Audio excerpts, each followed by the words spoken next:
Hi, voter ലിസ്റ്റിൽ പേര് ചേർക്കാൻ വേണ്ടിയിട്ടോ അല്ലെങ്കിൽ ഫോട്ടോ മാറ്റാനോ മറ്റു കറക്ഷനോ വേണ്ടിയിട്ട് അപേക്ഷ കൊടുത്തിട്ടുണ്ടെങ്കിൽ അപേക്ഷയുടെ സ്റ്റാറ്റസ് അറിയാൻ വേണ്ടിയിട്ട് എങ്ങനെ അറിയാമെന്നുള്ളതാണ് ഞാൻ ഇന്ന് കാണിക്കുന്നത്. അതിനായിട്ട് ECI നെറ്റ് എന്ന ആപ്പ് ഓപ്പൺ ചെയ്യണം. നമുക്ക് ആ ആപ്പ് പ്ലേ സ്റ്റോറിൽ ലഭ്യമാണ്. അത് ഇൻസ്റ്റാൾ ചെയ്യുക. ആ ആപ്പ് ഇന്ന് ഓപ്പൺ ചെയ്യുക. ആ ആപ്പ് ഇങ്ങനെ ഒരു ഇൻ്റർഫേസാണ് ആപ്പ് ഓപ്പൺ ചെയ്യുമ്പോൾ വരുന്നത്. അതിൽ നമ്മൾ ലോഗിൻ ചെയ്യണം.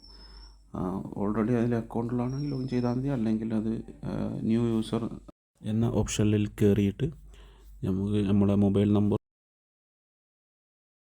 കൊടുത്തിട്ട് നമുക്കതിൽ പുതിയ അക്കൗണ്ട് ഉണ്ടാക്കി അങ്ങനെയും ലോഗിൻ ചെയ്യാവുന്നതാണ്.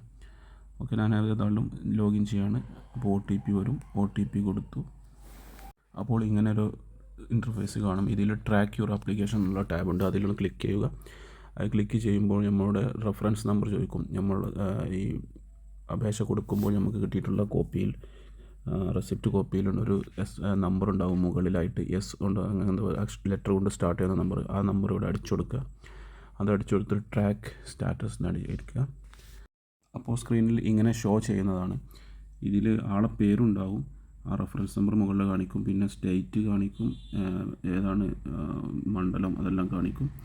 പിന്നെ സ്റ്റാറ്റസ് സബ്മിറ്റഡ് എന്നുള്ള ഡേറ്റ് കാണിക്കും. BLO പോയിൻ്റ് ചെയ്തിട്ടുണ്ടെങ്കിൽ ആ പോയിൻ്റ് ചെയ്ത് ഫീൽഡ് വെരിഫൈഡ് ചെയ്തിട്ടുണ്ടെങ്കിൽ അത് റിജക്റ്റ് അതിൻ്റെ എല്ലാ ഡീറ്റെയിൽസും അങ്ങനെ കാണാൻ പറ്റുന്നതാണ്.